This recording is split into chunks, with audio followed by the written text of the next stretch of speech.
इस्लाम इब्न तैमिया रहमहुल्लाह का खत पढ़ना आसान नहीं है, इंतहाई। लेकिन अल्लाह रब्बुल आलमीन जिसके इल्म की हिफाजत करना चाहे ऐसे उलमा पैदा कर देता है जो उस इल्म की हिफाजत करे और लोगों तक उस इल्म को पहुंचाए, मुंतकिल करे।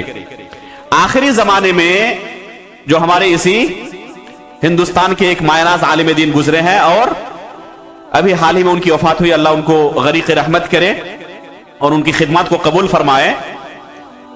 अल्लाह रब्बुल आलमीन ने इनको शेखुल इस्लाम इब्न तैमिया रहमहुल्लाह के इल्म की हिफाजत के लिए ही गोया के पैदा किया था।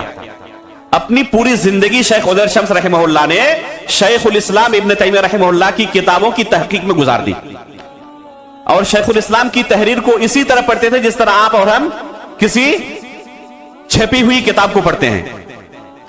एक मर्तबा की बात है, मैं उनके घर गया, मक्का मुकर्रमा में सुकूनत पजीर थे, तो उन्होंने मुझे एक किताब हदिया की।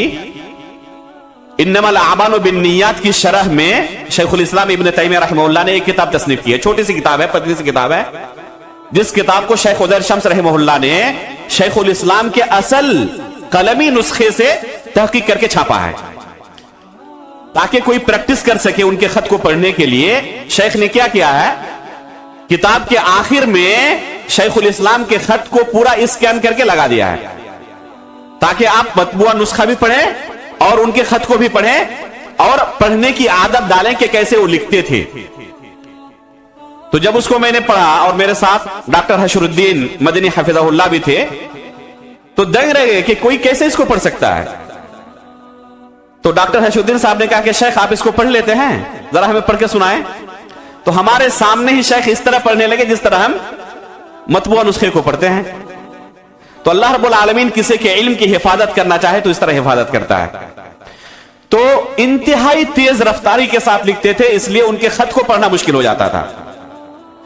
अल अकीदतुल वास्तिया जो किताब आप लोग पढ़ते हैं तकरीबन 6 महीने में, उसमें भी शिकायत करते हैं कि बहुत ज्यादा निसाब लंबा हो गया है, इसलिए इम्तिहान के वक्त तखफीफ कर दें। यह किताब शेखुल इस्लाम इब्न तैमिया रहमहुल्लाह ने सिर्फ असर से मगरिब के दरमियान इस वक्फे में लिखी थी। एक शख्स कि अहले सुन्नत वल जमात का अकीदा क्या है, आप मुझे लिख के दे दें। उनको बैठाया और लिखना शुरू किया। असर के बाद उन्होंने लिखना शुरू किया और मगरिब का वक्त जैसे आया उस वक्त तक उनको पूरी किताब लिख के दे दी, जिस किताब को आज 6 महीने में हम खत्म नहीं कर पाते क्लास में जाकर। तो ये उनके लिखने की स्पीड थी। इस स्पीड में उन्होंने लिखा है और अल्लाह रब्बुल आलमीन ने उनके वक्त के अंदर बरकत अता की थी। और किसी के वक्त के अंदर अगर बरकत हो तो आप तसव्वुर नहीं कर सकते कि इस मुख्तसर वक्त में उन्होंने इतना लंबा काम कैसे कर लिया है। खुद शेख उदर शम्स रहमहुल्लाह शायद के शेखुल इस्लाम के इल्म के साथ जुड़ने की वजह से अल्लाह रब्बुल आलमीन ने उनके वक्त के अंदर भी बरकत रखी थी। मैंने खुद पाया है कि शेख उदर शम्स रहमहुल्लाह के वक्त में अजीब व गरीब बरकत थी। मैंने अपनी एक किताब दी तकरीबन 200 सफ़े की शेख को चेक कराने के लिए, अरबी मखतूतात की तहकीक और तदवीन के उसूल व क़वाइद। खुद अपनी किताब में उस स्पीड से नहीं पढ़ सकता जिस स्पीड से शेख ने पढ़ी थी। मैंने दिया असर के वक्त, रमजान का महीना था, उसमें इफ्तारी भी करनी है, तरावी की नमाज भी पढ़नी है, आराम भी करना है और इबादत भी है रमजान की रातों में। मैं असर के वक्त शेख को किताब दे के आया और फजर से पहले शेख वापस कर दिए। मैंने ये समझा कि शायद शेख ने पढ़ा नहीं है मशगूलियत की वजह से। जब किताब खोलकर देखा तो तकरीबन हर सफ़े पर शेख का नोट मौजूद था।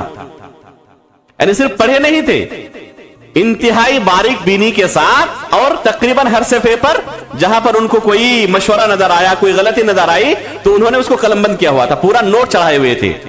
और इन तमाम अहम नोट्स को मैंने किताब के अंदर शामिल कर दिया है, हाशिए के अंदर मौजूद है उनके नाम के साथ।